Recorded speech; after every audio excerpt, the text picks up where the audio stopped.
Good morning to all.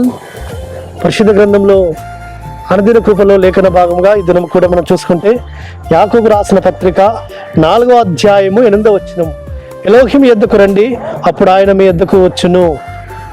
చూడండి, ఎలోహిం యొద్దకు మనం వస్తే ఏ హృదయాలతో, దీన హృదయాలతో, పరిశుద్ధులమై పవిత్రులమై మనం ఎలోహిం దగ్గరికి వస్తే ఆయన మన దగ్గరికి వస్తాడు సుమా.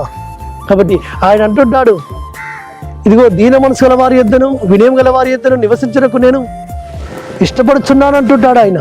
కాబట్టి ప్రియులారా, పరమ తండ్రి యొక్క సన్నిధికి మనం వస్తే, ఆయన సన్నిధిలో మనం ప్రార్థన చేస్తే, ఆయన సన్నిధికి వచ్చి మనము యథార్థ హృదయమై పరిశుద్ధులమై దీనులమై మనం ప్రార్థన చేస్తే మన ప్రార్థన వినడానికి ఆయన మన దగ్గరికి వస్తాడు సుమా. పరిశుద్ధాత్ముడిగా ఆయన మన మధ్యలో నివాసం చేస్తాడు సుమా. కాబట్టి మనల్ని ఆదరించడానికి, మనల్ని బలపరచడానికి, మనల్ని ఓదార్చడానికి, మనం తృప్తిపరచడానికి ఆ సర్వోన్నతుడు మన మధ్యలోకి దిగి వస్తాడు తన బలసూచకమైన మందసముతో పాటు. కాబట్టి అందుకే ఆయన ఏమంటున్నాడంటే, సమస్త జనులారా నా యొద్దకు రండి, నేను మీకు విశ్రాంతి కలుగజేతును అంటున్నాడు. కాబట్టి ఆయన సన్నిధికి వచ్చి మనం మన అవసరతల కొరకు, మన ఇబ్బందుల కొరకు, మన యొక్క కష్టముల కొరకు ఆయన సన్నిధిలో మొరపెడితే మన మొరలు ఆలకించి మనల్ని ఆయన కష్టాల నుంచి, శ్రమల నుంచి, ఇరుకుల నుంచి, ఇబ్బంది నుంచి విడిపించే నాదుడు ఆయన. కాబట్టి అప్పుడు ఆయన మనల్ని బలపరచడానికి, మన ప్రార్థన ఆలకించడానికి సిద్ధముగా ఉన్నాడు సుమా. మనమే ఆయన సన్నిధికి రావడం లేదు. కాబట్టి మన పాపం ఒప్పుకొని విడిచిపెట్టి ఆ రక్తంలో కడగబడి పరిశుద్ధులమై ఆయన సన్నిధికి వద్దాం.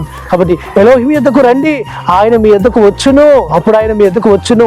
కాబట్టి ఆయనే మన మధ్యలోకి రావడానికి ఇష్టపడుతున్నాడు, మన మధ్యలో నివాసం చేయడానికి ఇష్టపడుతున్నాడు, మన ప్రార్థన ఆలకించడానికి ఇష్టపడుతున్నాడు, మనల్ని మేలుతో తృప్తిపరచడానికి ఇష్టపడుతున్నాడు.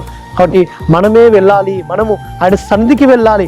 అయ్యా నీ సన్నిధికి వస్తున్నానయ్యా, నా ప్రార్థన ఆలకించము తండ్రి, నాకు జవాబు దయచేయమని ఆయన సన్నిధిలో మనం మొరపెడితే, ప్రార్థన చేస్తే ఆయన మన మొర ఆలకించే నాదుడు.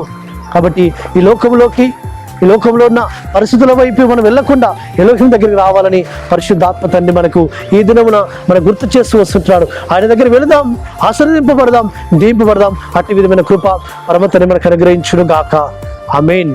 ప్రార్థన చేసుకుందాం. పరలోకమందున్న మా తండ్రి, సర్వోన్నత జీవాధిపతి ఆశంస్య, ఎలోహిం యొద్దకు రండి, అప్పుడు ఆయన మీ యొద్దకు వచ్చునని మీరు ఇచ్చిన వాగ్దానం బట్టి స్తోత్రము తండ్రి.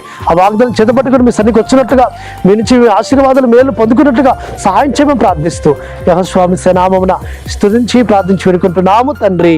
ఆమేన్. మన సర్వోన్నతుడు, సర్వాధికారి, జీవాధిపతి అయిన యెహోవా కృప, ఆయన కనికరము, ఆయన కాపుదల నిరంతరం మనకు తోడుగా ఉండి మనల్ని బలపరిచి నడిపించును గాక. ఆమేన్.